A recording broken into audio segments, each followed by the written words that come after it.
Hello guys, in today's video I'm going to show you how to clear your cache on MacBook.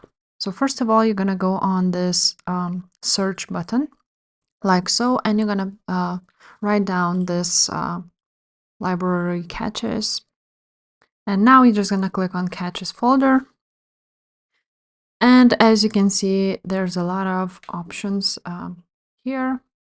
There's a lot of caches which you actually can just go ahead and select all. So you basically go ahead on the edit at the top and click select all, or you can also select Command and A. So Command A. After that, you can right click or again go to the edit. Basically just select it, click the right click and click move to bin. After that, you can actually go ahead on the bin and click empty the bin and your cache will be cleared.